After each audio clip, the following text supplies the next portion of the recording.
दोस्तों आज से आप UP BEd joint entrance examination session 2026-28 का फॉर्म फिल कर सकते हैं, जिसमें आज से आपका फॉर्म फिल होना स्टार्ट हो गया है और लास्ट डेट रखी है फॉर्म को फिल करने की 10 मार्च। साथ में पेमेंट करने की यानी फीस विदाउट लेट फीस के साथ आप अपना exam form entrance exam form 5 मार्च तक फिल कर सकते हैं। 6 मार्च से लेकर 10 मार्च के बीच में आपको लेट फीस के साथ अपना फॉर्म फिल करना है। साथ में ये जो एडमिट कार्ड लाए होंगे वो 20 अप्रैल को होंगे और एग्जाम की डेट शीट जो रखी है टेंटेटिव वो 25 अप्रैल को आपका एग्जाम हो सकता है। तो कैसे आपको एंट्रेंस फॉर्म को फिल करना है, फीस कितनी होने वाली है, ए टू जेड जानकारी आपको इस वीडियो के अंदर मिलने वाली है। तो चलिए दोस्तों वीडियो को स्टार्ट करते हैं। साथ ही दोस्तों अभी तक आपने चैनल को सब्सक्राइब नहीं किया, चैनल को सब्सक्राइब जरूर कर लीजिएगा। वीडियो अच्छी लगे वीडियो को लाइक और शेयर जरूर कीजिएगा। तो देखिए दोस्तों, UP BEd joint entrance examination form को फिल करने के लिए सबसे पहले आपको अपने ब्राउजर को ओपन कर लेना, सर्च करना है यूपी बीएड 2026। सर्च करते हो पहले लिंक आता है, उसमें क्लिक करते ही आप आ जाएंगे बुंदेलखंड यूनिवर्सिटी झांसी की वेबसाइट पे, जहां से आपका UP BEd joint entrance examination form आपका फिल होगा। अब यहाँ पे देखिए आपको नोटिस मिल जाएगा, फॉर्म आपको हमारे ओपन हो चुके हैं। स्क्रॉल करने के बाद देखिए आपको इंपोर्टेंट डेट्स मिल जाएगी। 10 फरवरी से आपका फॉर्म फिल होना स्टार्ट हो गया है और लास्ट डेट रखी है 10 मार्च। साथ ही एलिजिबिलिटी क्राइटेरिया मिल जाता है, जिसमें देखिए अगर आपने यूजी और पीजी किया हुआ है तो आपको मिनिमम मार्क्स आपको होने चाहिए 50% फॉर जनरल ओबीसी कैंडिडेट के लिए। एससी एसटी के लिए 55% आपके यहाँ पे मिनिमम मार्क्स होने चाहिए यूजी या पीजी कोर्सेज के अंदर। अगर आपने बी बीटेक स्टूडेंट है आप तो मिनिमम 55% आपके होने चाहिए, तभी आप फॉर्म को फिल कर सकते हैं। साथ में क्विक लिंक्स मिल जाते हैं, जहाँ पे आपको एप्लीकेशन फॉर्म का लिंक मिल जाता है, डाउनलोड मिल जाता है इन्फॉर्मेशन ब्राउचर, और पार्टिसिपेट जो यूनिवर्सिटी कर रही है इस फॉर्म के अंदर उनके नेम इस लिस्ट के अंदर मिल जाएंगे। साथ ही स्क्रॉल करने के बाद आपको इंपोर्टेंट डेट्स मिल जाएगी, जिसमें देखिए यूपी बीएड जेई 2026 के जो यहाँ पे इवेंट्स जो होने वाला है, इसमें देखिए 10 फरवरी से आपका फॉर्म फिल होगा, 10 मार्च आपकी लास्ट डेट रखेगी है। एंट्रेंस एग्जाम होगा आपका अप्रैल 20 से लेकर 25 अप्रैल के बीच में। रिजल्ट डिक्लेयर होगा आपका मई के 25 से 30 मई के बीच में। और जो आपका यहाँ पे जो काउंसलिंग स्टार्ट होगी जून 1 से जून 25 के बीच में। जून 28 में आपकी लास्ट डेट रखी है एडमिशन की, और जुलाई से आपका सेशन स्टार्ट हो जाएगा, चीज मेंशन की गई है। तो यहाँ सबसे पहले हम यहाँ पे फीस के बारे में जान लेते हैं। तो देखिए आपको फीस की इंस्ट्रक्शन मिल जाएगी डाउनलोड इन्फॉर्मेशन ब्राउचर के अंदर। यहाँ पे देखिए जो फीस मेंशन की गई है, अगर आप जनरल कैटेगरी स्टूडेंट है या फिर ओबीसी कैटेगरी स्टूडेंट है तो आपकी फीस होगी आपकी 1650 रुपये। इस बार आपकी 250 रुपये फीस इंक्रीज हो गई है।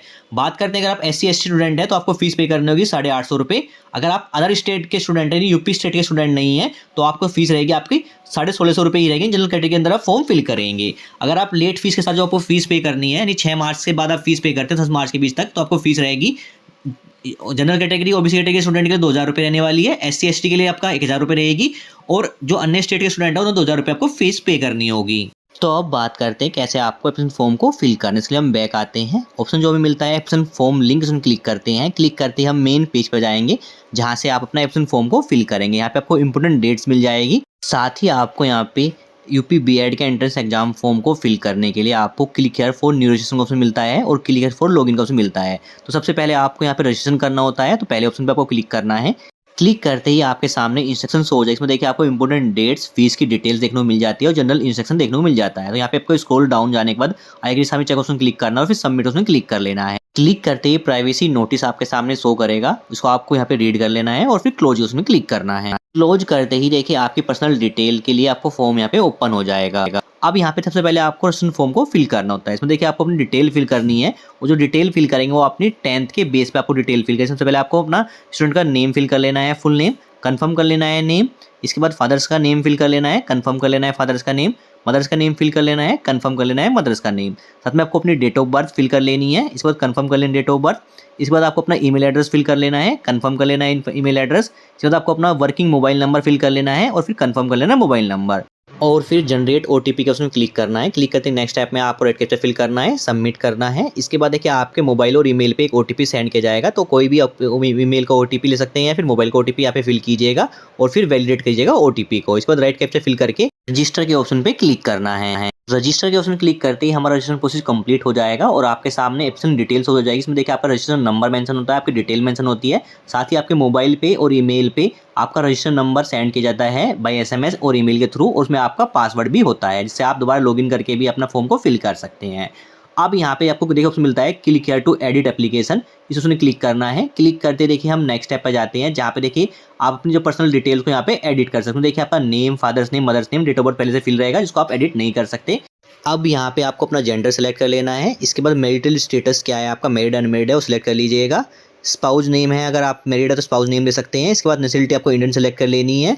साथ ही ऑप्शन मिलता है स्टेट डोमिसाइल। अगर आप यूपी के स्टेट से बिलोंग करते हो यूपी सेलेक्ट कीजिएगा, अदर देन यूपी है वो सिलेक्ट कर लीजिएगा। अगर यूपी सेलेक्ट करते हैं तो देखिए आपने 10th यूपी से पास किया तो यस कीजिएगा, 12th यूपी से पास कीजिए तो यस कीजिए, अदरवाइज नो कर लीजिएगा। ग्रेजुएशन आपने अपने यूपी से पास किया है या कर रहे हैं तो यस कीजिए, अदरवाइज नो कर लीजिएगा। इसके बाद आपको अपनी कैटेगरी सेलेक्ट कर लेनी है, आप किस कैटेगरी से बिलोंग करते हैं, जनरल, एससी, एसटी, ओबीसी, वो सिलेक्ट कर लीजिएगा। तो यहाँ पे हम जनरल सेलेक्ट करते हैं तो आप अपने हिसाब से अपनी कैटेगरी सेलेक्ट कर लीजिएगा। अगर आपके पास ईडब्ल्यू सर्टिफिकेट है तो यहाँ पे यस की जरूर, नो कर लीजिएगा। फिजिकल हैंडीकैप स्टूडेंट तो यस की जरूर, नो कर लीजिएगा। साथ ही ऑप्शन मिलता है आईडी प्रूफ का, जहाँ पे देखिए 3 ऑप्शन देखने को मिलते हैं हमें, पासपोर्ट, वोटर आईडी कार्ड और ड्राइविंग लाइसेंस। अगर आपके पास ये डॉक्यूमेंट है, कोई भी डॉक्यूमेंट, तो यहाँ पे आप सेलेक्ट करके वो डॉक्यूमेंट अपलोड कीजिएगा। अदरवाइज आप अदर के ऑप्शन सेलेक्ट कीजिएगा, इसमें आप अदर के ऑप्शन में आप आधार कार्ड के डॉक्यूमेंट में अपलोड कर सकते हैं। इसके बाद देखिए आपको अपना कम्युनिकेशन एड्रेस फिल करना है। इसमें सबसे पहले आपकी ईमेल आईडी पहले से ही फिल रहेगी, आपको अल्टरनेट ईमेल आईडी फिल कर लेनी है। मोबाइल नंबर पहले से ही फिल रहेगा, अल्टरनेट मोबाइल नंबर फिल कर लेना है। इसके बाद आपको अपना address line 1, address line 2, address line 3 के अंदर अपना एड्रेस डिटेल फिल कर लेनी है, प्रेजेंट एड्रेस। स्टेट सेलेक्ट कर लेना है, टाउन सिटी का नेम सेलेक्ट कर लेना है, पिन कोड फिल कर लेना है। इसके बाद आपको अपना परमानेंट एड्रेस फिल करना है। अगर आपका present address permanent address same है तो यस कीजिएगा, आपका एड्रेस सेम हो जाएगा, तो अपना परमानेंट एड्रेस आप फिल कर सकते हैं। इसके बाद देखिए हमें अपने यहाँ पे डॉक्यूमेंट अपलोड करने, इसमें सबसे पहले उसमें मिलता है आपको फोटोग्राफ। तो देखिए आपको फोटो रखना है, साइज आपको रखना है 25 KB से लेके 50 KB के बीच में आपको साइज रखना है। फॉर्मेट आपका जेपीजी फाइल आपको अपलोड करनी है। बात करते हैं सिग्नेचर की साइज की, मैक्सिमम साइज आपको 50 KB तक रखना है। फॉर्मेट आपका जेपीजी और जेपीजी रहेगा। साथ ही आपको यहाँ पे अपना जो लेफ्ट हैंड और राइट हैंड की जो फिंगर है उसका इंडेक्स फिंगर है, जो आपकी फर्स्ट फिंगर होती है उसका आपको थंब इंप्रेशन आपको लेना है। आपके पास कोई इंक वगैरह होगी या फिर पेन से भी आप उसका इंप्रेशन ले सकते हैं। तो ये देखिए आपको स्क्रीन पर दिखाई दे रहा है कुछ इस तरह की जो आपकी फर्स्ट फिंगर होती है, इन दोनों फिंगर की, आपकी लेफ्ट हैंड की और राइट हैंड की फिंगर का आपको यहाँ पे इंप्रेशन आपको अपलोड करना है फोटोग्राफ इसको, जिसमें आपका फॉर्मेट आपका मैक्सिमम साइज आपको 50 KB रखना है। फॉर्मेट आपका जेपीजी और जेपीजी फाइल आपको रखनी है। इसके बाद देखिए आपको अपना एक डॉक्यूमेंट अपलोड करना है। अगर आप देखिए यूपी स्टेट के स्टूडेंट है तो आप अपने यहाँ पे 10th का सर्टिफिकेट, 12th की मार्कशीट या फिर यूजी मार्कशीट, पीजी मार्कशीट या फिर आपका डोमिसाइल सर्टिफिकेट बना हुआ है वो डॉक्यूमेंट अपलोड कर सकते हैं। कोई भी एक डॉक्यूमेंट आपको अपलोड करना है। फॉर्मेट आपका रहेगा पीडीएफ, जेपीजी फाइल आप यूज कर सकते हैं। फॉर्मेट आप मैक्सिमम साइज आप यहाँ पे 1 MB तक फाइल अपलोड कर सकते हैं। बात करते हैं अगर आप यूपी स्टेट के स्टूडेंट नहीं हैं, अदर स्टेट के स्टूडेंट हैं, तो आपको यहाँ पे देखिए फॉर्मेट मिल जाएगा। तो ये जो फॉर्मेट आपको मिल रहा है इसको आपको फिल करके इसको आपको अटेस्टेड करा लेना है। जो भी यहाँ पे जिलाधिकारी या फिर जो भी अटेस्टेड करेगा उससे अटेस्टेड कराना है। उसके बाद ही आपको डॉक्यूमेंट के रूप में यहाँ पे अपलोड करना है। तो यूपी स्टूडेंट अपनी 10th की मार्कशीट अपलोड कर सकते हैं, 12th की मार्कशीट अपलोड कर सकते हैं या फिर अपना यूजी मार्कशीट अपलोड कर सकते हैं या फिर पीजी मार्कशीट अपलोड कर सकते हैं या फिर अपना डोमिसाइल सर्टिफिकेट यहाँ पे अपलोड कर सकते हैं। साथ ही देखिए यहाँ पे ऑप्शन मिलता है आपको आईडी प्रूफ का। अगर देखिए आईडी प्रूफ में आपने ड्राइविंग लाइसेंस, पासपोर्ट या फिर वोटर आईडी कार्ड सेलेक्ट किया था वो ऑप्शन यहाँ पे सेलेक्ट कर लेना है, डॉक्यूमेंट अपलोड कर लेना है।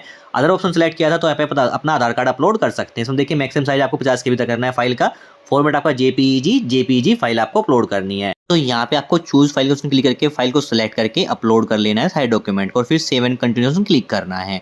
क्लिक करते देखिए हमारे यहाँ पे डेटा है यहाँ पे सेव्ड हो चुका है सक्सेसफुली। अब यहाँ पे हम ओके क्लिक करते हैं हम नेक्स्ट स्टेप पे जाते हैं जो कि हमारा क्वालिफिकेशन डिटेल यहाँ पे अपलोड करनी होती है। तो सबसे पहले आपको अपनी स्ट्रीम सेलेक्ट करनी है। आपको बीएड किस स्ट्रीम से करनी है, आर्ट्स से, कॉमर्स से, साइंस से, एग्रीकल्चर से, जिस भी स्ट्रीम से आपको बीएड करनी है वो स्ट्रीम यहाँ पे सिलेक्ट कर लेना है। इसके बाद जो आपको अपने एग्जाम देना है वो किस मीडियम में देना है, इंग्लिश मीडियम में आपको अपना एग्जाम देना है या फिर हिंदी मीडियम में, वो आपको अपना मीडियम सेलेक्ट कर लेना है। इसके बाद आपको अपनी 10th की, 12th की या यूजी या पीजी की आपको डिटेल अपलोड करनी होती है। तो सबसे पहले आप देखिए 10th की डिटेल अपलोड करनी होती है। तो सबसे पहले अपना 10th में जो आपका रिजल्ट है वो सीजीपी में आया है, परसेंटेज में आया, वो सिलेक्ट कर लीजिएगा। सीजीपी में आया है तो आपको अपने यहाँ पे सबसे पहले जो बोर्ड का नेम है वो सिलेक्ट कर लीजिएगा। सीजीपी वो कितने ऑब्टेन किए वो मेंशन कर लीजिएगा। परसेंटेज कितनी आई है वो आपके पे मेंशन कर लीजिएगा। इसके बाद आपको अपना यहाँ पे ईयर सेलेक्ट करना, किस ईयर में अपना 10th पास किया वो सिलेक्ट कर लीजिएगा। इसके बाद डॉक्यूमेंट में आपको 10th की मार्कशीट की फोटोकॉपी अपलोड करने से फॉर्मेट आपको रखना है जेपीजी और पीडीएफ फॉर्मेट रखना है। मैक्सिमम साइज आपको 1 MB तक फाइल को अपलोड कर लेना है। चूज फाइल ऑप्शन करके फाइल को सिलेक्ट करना है, अपलोड के ऑप्शन क्लिक करके फाइल को अपलोड कर लेना है। बात करते हैं अगर 10th का रिजल्ट परसेंटेज में आया तो परसेंटेज सेलेक्ट करके अपनी डिटेल फिल करके अपना डॉक्यूमेंट अपलोड कर लीजिएगा। सेम आपको 12th की डिटेल फिल करनी है। तो यहाँ पे देखिए सबसे पहले आपको रिजल्ट आपका सीजीपी में आया, परसेंटेज में, वो सिलेक्ट कर लीजिएगा। बोर्ड का नेम सेलेक्ट कीजिएगा। सीजीपी में रिजल्ट आया तो अपना मैक्सिमम मार्क्स ऑब्टेन सीजीपी वो मेंशन कीजिएगा, परसेंटेज मेंशन कीजिएगा। रिजल्ट परसेंटेज में आया है तो मैक्सिमम मार्क्स ऑब्टेन कितने वो मेंशन कीजिएगा, परसेंटेज ऑटोमेटिक फिल हो जाएगी। इसके बाद आपको अपना ईयर ऑफ पासिंग सेलेक्ट कर लेना है। 12th की मार्कशीट की कॉपी यहाँ पे अपलोड करनी है। फॉर्मेट आपका सेम रहने वाला है, जेपीईजी PDF फाइल आपको रखनी है। साइज आपको मैक्सिमम 1 MB रखना है। चूज वाले को क्लिक करके फाइल अपलोड कर लेनी है, अपलोड क्लिक करके फाइल को अपलोड कर लेना है। इसके बाद आपको अपने यूजी की डिटेल फिल करनी है आपको। तो देखिए दोस्तों, अगर आपने यूजी पास कर लिया तो पास ऑप्शन क्लिक कीजिएगा। परसुइंग है यानी अभी कर रहे हैं, लास्ट ईयर है आपका, तो यहाँ पे आपको परसुइंग ऑप्शन क्लिक करना है। तो सबसे पहले बात करते हैं, अगर आपने ग्रेजुएशन पास कर लिया है तो पास ऑप्शन क्लिक कीजिएगा। इसके बाद आपको अपना स्ट्रीम सेलेक्ट कर लेना है। ग्रेजुएशन आपने किस स्ट्रीम से किया है वो सिलेक्ट कर लीजिएगा। साथ ही अगर आपने BA BTech की हुई है तो यहाँ पे यस कीजिए, अदरवाइज नो कीजिएगा। इसके बाद देखिए आपको अपना कॉलेज का नेम, यानी आपने जिस कॉलेज से आपने स्टडी की है उस कॉलेज का नेम, यूनिवर्सिटी का नेम मेंशन कर लीजिएगा। इसके बाद रोल नंबर मेंशन कर लीजिएगा, किस ईयर में पास आउट है वो ईयर सेलेक्ट कर लीजिएगा। साथ में आपका रिजल्ट CGPA में आया है फिर परसेंटेज में आया है वो सिलेक्ट कर लीजिएगा। तो अगर आपका रिजल्ट CGPA में आया है तो CGPA के ऑप्शन को फिल सेलेक्ट कीजिएगा। इसके बाद कितने ऑब्टेन किया आपने CGPA वो मेंशन कीजिएगा, परसेंटेज आपको फिल कर लेनी है। अगर आपका रिजल्ट परसेंटेज में आया है तो मैक्सिमम मार्क्स और मार्क्स कितने ऑब्टेन किए वो फिल कर लीजिएगा, परसेंटेज ऑटोमेटिक फिल हो जाएगी। अब साथ ही आपको अपनी यहाँ पे यूजी की जो फाइनल ईयर की जो मार्कशीट है ओरिजिनल कॉपी की फोटोकॉपी आपको यहाँ पे अपलोड करनी है। इसका फॉर्मेट आपको जेपीईजी PDF फाइल रखना है। मैक्सिमम साइज आपका रहेगा 1 MB।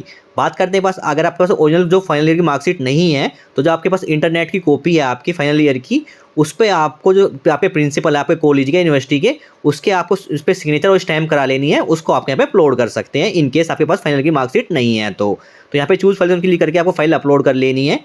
बात करते हैं अगर यहाँ पे अपीयरिंग है अभी यूजी के अंदर, तो आपको देखिए ऑप्शन मिलता है सेकंड अपीयरिंग, इस पर क्लिक करना है। क्लिक करते ही आपको सबसे पहले अपनी स्ट्रीम सेलेक्ट कर लेनी है। ग्रेजुएशन आप किसी स्ट्रीम से कर रहे हैं वो सिलेक्ट कर लीजिएगा। इसके बाद अगर आप BA BTech कर रहे हैं तो यहाँ पे यस कीजिए, अदरवाइज नो कर लीजिएगा। इसके बाद देखिए आपको अपना कॉलेज या यूनिवर्सिटी का नेम मेंशन कर दीजिएगा, रोल नंबर मेंशन कर लीजिएगा, किस ईयर में पास आउट हो जाएंगे जो कि आपका 2026 रहेगा ये सिलेक्ट कर लीजिएगा और फिर सेव एंड कंटिन्यू क्लिक कीजिएगा। तो अपने हिसाब से डिटेल फिल करके आप सेव एंड कंटिन्यू क्लिक कर लीजिएगा। क्लिक करते आपकी क्वेश्चन डिटेल यहाँ पे सक्सेसफुली डेटा यहाँ पे अपलोड हो जाएगा। अब आ जाएंगे आप थर्ड स्टेप है जहाँ पे आपको वेटेज क्लेम करनी होती है। तो यहाँ पे आपको अपना वेटेज क्लेम करना है। इसमें देखिए ऑप्शन मिलता है, सबसे पहले जो स्टूडेंट है उसने पार्टिसिपेट किया है नेशनल या state inter university sports competition के अंदर, तो यहाँ पे आपको यस करना है। अगर आप यस करते हैं तो डिटेल फिल करनी है, अदरवाइज नो कर लीजिएगा। इसी हिसाब से जो आप वेटेज क्लेम करना चाहते हैं यहाँ पे काफ़ी सारे ऑप्शन देखने को मिल जाते हैं, तो यहाँ पे आप यस और नो कर लीजिएगा। यस करेंगे तो डिटेल फिल करनी है, तो अपने हिसाब से आप यहाँ पे डिटेल फिल कर लीजिएगा जो भी आप वेटेज क्लेम करना चाहते हैं। और डिटेल फिल करने के बाद आपको simple save and continue click करना है। क्लिक करते ही डेटा सेव्ड हो जाएगा सक्सेसफुली और हम स्टेप 4 पे आ जाएंगे जहाँ पे सबसे पहले आपको एग्जाम सिटी सेंटर यहाँ पे आपको सेलेक्ट करने होते हैं। तो यहाँ पे आपको सबसे पहले सेंटर चॉइस 1 में आपको वो सेंटर का नेम सेलेक्ट करना है जिस जो आपके घर के नियर बाई होना चाहिए, वो नेम आप सेलेक्ट कर लीजिएगा। सेंटर 2 में आपका नियर बाई सेलेक्ट करना है। सेंटर 1 2 3 में जो आपके नियर बाई आपके घर के आसपास जो आपका सेंटर का नेम शो कर रहा है, डिस्ट्रिक्ट का नेम, वो आप सेलेक्ट कर ले रहे हैं। तो यहाँ पे आपको 5 सेंटर के नेम सेलेक्ट कर लेने हैं। इसके बाद एक ऑप्शन मिलता है आपको पेमेंट का, तो आपको पेमेंट जो आपकी रहेगी, जनरल कैटेगरी के लिए फीस आपको 1650 रुपये रहने वाली है, SC ST के लिए 850, अदर स्टेट के लिए आपकी रहेगी 1650 रुपये। तो यहाँ पे पेमेंट के लिए 2 ऑप्शन मिलते हैं, तो किसी भी एक ऑप्शन को आप सेलेक्ट कर लीजिएगा। इसके बाद आपको एग्री के सामने चेक ऑप्शन क्लिक करना है, रेट पे फिल करना है और पे के ऑप्शन में क्लिक करना है। क्लिक करते आपके सामने यहाँ पे कंफर्मेशन का ऑप्शन आएगा। इसके बाद आप कोई चेंजेस नहीं कर सकते तो प्रोसीड के ऑप्शन में क्लिक कीजिएगा। क्लिक करते आप पेमेंट स्टेप पर जाएंगे जहाँ पे पेमेंट आप credit card, debit card, net banking, UPI और UPI QR कोड के थ्रू आप पेमेंट कर सकते हैं। तो अपनी पेमेंट कर लीजिएगा। पेमेंट कंप्लीट होते ही आपके सामने जो फाइनल प्रिंट है वो आपके सामने जनरेट हो जाएगा। इसका प्रिंट आउट निकाल के अपने पास सेव रख लीजिएगा। साथ ही बात करते हैं, अगर अपना फाइनल प्रिंट आप डाउनलोड नहीं कर पाते हैं और आप एग्जिट हो जाते हैं तो दोबारा से आपको आना है सेम पेज पे जहाँ से आपने रजिस्ट्रेशन किया था। यहाँ पे आपको लॉगिन का क्लिक करना है। क्लिक करते ही आप लॉगिन पेज पर जाएंगे जहाँ पे आप देखिए आपको पहले अपना BEd का रजिस्ट्रेशन नंबर आपको मेंशन करना है जो आपको ईमेल पे और SMS के थ्रू रिसीव हुआ होगा। वो BEd का रजिस्ट्रेशन नंबर मेंशन कर लेना है। पासवर्ड भी आपको ईमेल पे और आपके SMS के थ्रू आपके मोबाइल नंबर पर रिसीव होगा, पासवर्ड फिल कर लीजिएगा, राइट कैप्चा फिल कीजिएगा, लॉगिन ऑप्शन क्लिक करना है। क्लिक करते ही हम लॉगिन हो जाएंगे और आपकी जो प्रोफाइल डिटेल है वो शो हो जाएगी, जिसका आपको प्रिंट आउट निकाल के अपने पास सेव रख लीजिएगा। ये आपका फाइनल प्रिंट रहता है। तो इस तरीके से आप UP BEd एंट्रेंस एग्जाम जो फॉर्म है हमारा जो 26-28 का सेशन का, उसको फिल कर सकते हैं। फीस कितनी होने वाली है, फाइनल प्रिंट कैसे डाउनलोड करना है, उसकी जानकारी मैंने आपको इस वीडियो के अंदर शेयर कर दी है। Thank you.